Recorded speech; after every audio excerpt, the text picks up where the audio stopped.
Welcome to Meena vlogs. இன்றைக்கி நம்ம மீனா விலாக்ஸில் எங்கே போயிருக்கோம் தெரியுமா? கோயம்புத்தூர்லேயே பிரசித்தி பெற்ற பழமையான ஒரு கோவிலுக்கு தான் நம்ம போயிருக்கோம். அது எந்த கோவில்னா பேரூர் பட்டீஸ்வரர் கோவிலுக்கு தான் நம்ம வந்திருக்கோம். இது வந்து சிவன் கோவில். நம்ம கோவிலுக்குள்ளே போகிறதுக்கு முன்னாடி அதுக்கு வெளியில் இருக்கக்கூடிய இடங்கள்லாம் நம்ம சுற்றி பார்த்துட்டு நம்ம போகலான்னு பிளான் பண்ணோம். அங்கே பார்த்திங்கன்னா ஒரு அழகான தெப்பக்குளம் இருந்துச்சு. அப்புறம் அங்கனக்குள்ள வந்து வளையல் கடை, பூஜை ஜாமான் கடை எல்லாமே இருந்துச்சு. அதை தாண்டி கோவிலுக்கு பேக் சைடில் கொஞ்சம் தூரம் ஒரு 5 மினிட்ஸ் நடக்கிற தூரத்தில் அங்கே ஒரு ஆறு இருக்குதுன்னு சொன்னாங்க. அதனால சரி அதை போய் நம்ம பார்க்கலான்னு போனோம். அங்கே பார்த்தா தண்ணியே இல்லை. சம்மர் சீசன் தான். இந்த ஆறே வந்துட்டு ரொம்ப ட்ரையாக இருந்துச்சு.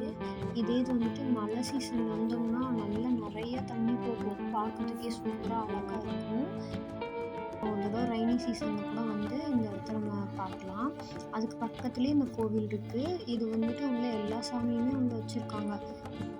ரொம்ப பழமையான கோயில்களில் தான் வந்துட்டு யானையெல்லாம் வச்சுருக்காங்க. அந்த மாதிரி தான் இப்போ இந்த ஆறுலேருந்து நம்ம ரிட்டன் கோயிலுக்கு போகிற வழியில் இந்த கோயிலுக்குன்னு ஒரு யானை இருக்குது. அதோட பேர் தான் கல்யாணி. அதுதான் இது. ரொம்ப சமத்தாக சூப்பராக இருக்கும். பார்க்கறதுக்கே குழந்த மாதிரி இருக்கும். இதோட கண்டினியூஷனை பார்ட் 2ல் நம்ம பார்க்கலாம்.